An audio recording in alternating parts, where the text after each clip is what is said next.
ನೆಮ್ಮದಿಯಿಂದ ಇರಲು ಅನುಸರಿಸಿ ಈ ಸೂತ್ರಗಳನ್ನು. ಇತ್ತೀಚಿನ ದಿನಗಳಲ್ಲಿ ವಯಸ್ಕರು ಹಲವಾರು ಸಮಸ್ಯೆಗಳನ್ನು ಅನುಭವಿಸುತ್ತಿದ್ದಾರೆ.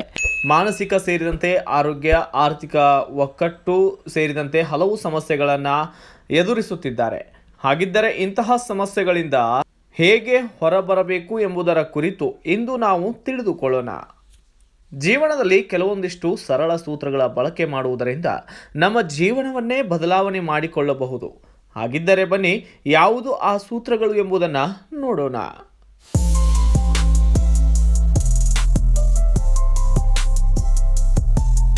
ಮನುಷ್ಯನು ದಿನಕ್ಕೆ ಇಷ್ಟು ಗಂಟೆ ನಿದ್ದೆ ಮಾಡಿದರೆ ತನ್ನ ದೈನಂದಿನ ಚಟುವಟಿಕೆಗಳು ಸಮರ್ಥವಾಗಿ ನಿಭಾಯಿಸಬಹುದಾಗಿದೆ. ದಿನಕ್ಕೆ 6 ಗಂಟೆಗಳಿಗಿಂತ ಕಡಿಮೆ ನಿದ್ರೆ ಮಾಡಿದರೆ ಅದು ಒಳ್ಳೆಯದು ಅಲ್ಲ. ಆದ್ದರಿಂದ ರಾತ್ರಿ ಸಮಯ ಚೆನ್ನಾಗಿ ನಿದ್ದೆ ಮಾಡುವುದು ತುಂಬ ಅವಶ್ಯಕವಾಗಿದೆ. ಆದ್ದರಿಂದ ಪ್ರತಿ ರಾತ್ರಿ 7ರಿಂದ 9 ಗಂಟೆಗಳ ಗುಣಮಟ್ಟದ ನಿದ್ರೆಗೆ ಗುರಿಪಡಿಸಿಕೊಳ್ಳಿ. ಮನೆ ಊಟಕ್ಕೆ ಹೆಚ್ಚು ಪ್ರಾಮುಖ್ಯತೆ ಕೊಡಬೇಕು. ಮನುಷ್ಯನ ಮನಸ್ಸಿನ ಮೇಲೆ ಆಹಾರವು ಕೂಡ ಪ್ರಮುಖ ಪಾತ್ರವನ್ನು ವಹಿಸುತ್ತದೆ. ನಾವು ಮನೆ ಆಹಾರವನ್ನು ಸೇವಿಸುವುದರಿಂದ ಒತ್ತಡವನ್ನು ಕಡಿಮೆ ಮಾಡುತ್ತೆ. ಆದ್ದರಿಂದ ಹೊರಗಿನ ಆಹಾರವನ್ನು ಕಡಿಮೆ ಮಾಡಬೇಕಾಗಿದೆ. ಸರ್ವರೋಗಕ್ಕೂ ರಾಮಬಾಣ ವ್ಯಾಯಾಮ. ಜೀವನದಲ್ಲಿ ಎಕ್ಸಸೈಸ್ ಅಳವಡಿಸಿಕೊಳ್ಳುವ ಮೂಲಕ ನಮ್ಮ ದೈನಂದಿನ ಜೀವನವನ್ನು ಬದಲಾವಣೆ ಮಾಡಿಕೊಳ್ಳಬಹುದಾಗಿದೆ. ನಿಯಮಿತ ವ್ಯಾಯಾಮವು ಕೂಡ ಹೃದಯದ ರಕ್ತನಾಳದ ಆರೋಗ್ಯವನ್ನು ಸುಧಾರಿಸುತ್ತದೆ. ಮಾನಸಿಕ ಒತ್ತಡವನ್ನು ಸಹ ಕಡಿಮೆ ಮಾಡುತ್ತದೆ ಈ ವ್ಯಾಯಾಮ. 2ನೇ ಆದಾಯದ ಮೂಲವನ್ನು ಹೊಂದಿರುವುದು.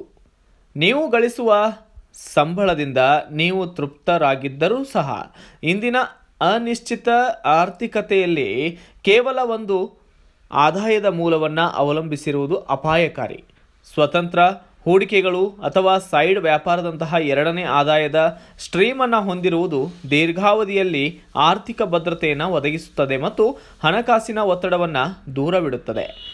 ನಿಮಗೆ ಇದು ಮನಸ್ಸಿನ ಶಾಂತಿಯನ್ನು ನೀಡುವುದರ ಹೊರತಾಗಿ ಇದು ಹೆಚ್ಚಿನ ಹಣವನ್ನು ಉಳಿಸಲು, ಸಾಲಗಳನ್ನು ವೇಗವಾಗಿ ಪಾವತಿಸಲು ಮತ್ತು ಮನೆ ಖರೀದಿಸುವ ಅಥವಾ ಪ್ರಯಾಣದಂತಹ ಜೀವನದ ಗುರಿಗಳನ್ನು ಸಾಧಿಸಲು ಅವಕಾಶಗಳನ್ನು ತೆರೆಯುತ್ತದೆ. ಒಳ್ಳೆಯ ಸ್ನೇಹಿತರನ್ನು ಪರಿಚಯಿಸಿಕೊಳ್ಳುವುದು, ಜನರ ಸ್ನೇಹ ಮಾಡುವುದು ತುಂಬಾ ಕಷ್ಟದ ವಿಷಯವಾಗಿರುತ್ತದೆ. ಬೆಂಬಲ, ಸಲಹೆ ಮತ್ತು ಒಡನಾಟಕ್ಕಾಗಿ ನೀವು ಅವಲಂಬಿಸಬಹುದಾದ 3 ನಿಜವಾದ ಸ್ನೇಹಿತರನ್ನು ಹೊಂದಿರುವುದು ನಿಮ್ಮ ಮಾನಸಿಕ ಮತ್ತು ಭಾವನಾತ್ಮಕ ಆರೋಗ್ಯವನ್ನು ಗಮನಾರ್ಹವಾಗಿ ಹೆಚ್ಚಿಸುತ್ತದೆ. ಬುದ್ಧಿವಂತಿಕೆಯಿಂದ ಹಣವನ್ನು ಖರ್ಚು ಮಾಡಿ. ಬುದ್ಧಿವಂತಿಕೆಯಿಂದ ಗಳಿಸಿದ ಹಣವನ್ನು ಖರ್ಚು ಮಾಡುವುದು ಸಹ ಜೀವನದಲ್ಲಿ ತುಂಬಾ ಮುಖ್ಯವಾಗುತ್ತದೆ. ನಿಮ್ಮ ಎಲ್ಲ ವಯಸ್ಕ ಸಮಸ್ಯೆಗಳಿಗೆ ಬಹುದೊಡ್ಡ ಪರಿಹಾರ ಎಂದರೆ ಅದು ಹಣಕಾಸಿನ ಒತ್ತಡವನ್ನು ಕಡಿಮೆ ಮಾಡಿಕೊಳ್ಳುವುದು. ನೀವು ಗಳಿಸಿದ ಹಣದಲ್ಲಿಯೇ ಬದುಕು ಸಾಗಿಸುವುದನ್ನು ನೀವು ರೂಢಿಸಿಕೊಳ್ಳುವುದು ನಿಮ್ಮ ಅನೇಕ ಸಮಸ್ಯೆಗಳನ್ನು ನಿವಾರಿಸುತ್ತದೆ. ನೀವು ಇಷ್ಟಪಡುವ ಕೆಲಸವನ್ನು ಮಾಡಿ. ನೀವು ಗಳಿಸಿದ ಹಣದಲ್ಲಿಯೇ ಬದುಕು ಸಾಗಿಸುವುದನ್ನು ನೀವು ರೂಢಿಸಿಕೊಳ್ಳುವುದು ನಿಮ್ಮ ಅನೇಕ ಸಮಸ್ಯೆಗಳನ್ನು ನಿವಾರಿಸುತ್ತದೆ. ನೀವು ಉತ್ಸುಕರಾಗಿರುವ ವೃತ್ತಿಯನ್ನು ಹುಡುಕಿಕೊಳ್ಳುವುದು ಒಳ್ಳೆಯದು. ಎಂದರೆ ನಿಮಗೆ ಇಷ್ಟವಾಗುವ ಕೆಲಸವನ್ನು ವೃತ್ತಿಯಾಗಿ ಆಯ್ಕೆ ಮಾಡಿಕೊಳ್ಳುವುದು ಒಳ್ಳೆಯದು. ನೀವು ಮಾಡುವ ಕೆಲಸವನ್ನು ನೀವು ಪ್ರೀತಿಸಿದಾಗ ನೀವು ಸಂಪನ್ಮೂಲವನ್ನು ಅನುಭವಿಸುವ ಸಾಧ್ಯತೆ ಇರುತ್ತದೆ.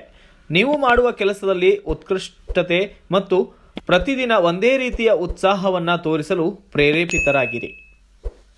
ಪ್ರೇರಣೆಗಿಂತ ಶಿಸ್ತಿಗೆ ಆದ್ಯತೆ ನೀಡಿ. ಪ್ರೇರಣೆ ಕ್ಷಣಿಕವಾಗಿರಬಹುದು, ಆದರೆ ನೀವು ಪ್ರಗತಿಯನ್ನು ಸಾಧಿಸುವವರೆಗೆ ನೀವು ಸ್ಥಿರವಾದ ಪ್ರಯತ್ನಗಳನ್ನು ಮಾಡುವುದನ್ನು ಶಿಸ್ತು ಖಚಿತಪಡಿಸುತ್ತದೆ. ಶಿಸ್ತು ಎಂದರೆ ನಿಮ್ಮ ಗುರಿಗೆ ಬದ್ಧರಾಗಿರುವುದು ಎಂದರ್ಥ. ಕಾಲಾನಂತರದಲ್ಲಿ ಸಣ್ಣ ಹಂತಗಳು ಮತ್ತು ಸ್ಥಿರವಾದ ಕ್ರಮಗಳು ದೊಡ್ಡ ಫಲಿತಾಂಶಗಳಿಗೆ ಕಾರಣವಾಗುತ್ತವೆ. ಪೂರ್ತಿ ಸುದ್ದಿ ಅಥವಾ ಸ್ಪೆಷಲ್ ವಿಡಿಯೋಗಳನ್ನು ನೋಡಲು ಹಿಂದೆ ನಮ್ಮ ಕನ್ನಡ ಜನಶ್ರೀ ಯೂಟ್ಯೂಬ್ ಚಾನೆಲ್ ಅನ್ನು ನೋಡಿ, ಜೊತೆಗೆ ಲೈಕ್, ಶೇರ್, ಸಬ್ಸ್ಕ್ರೈಬ್ ಮಾಡುವುದರ ಮೂಲಕ ನಮ್ಮನ್ನು ಪ್ರೋತ್ಸಾಹಿಸಿ.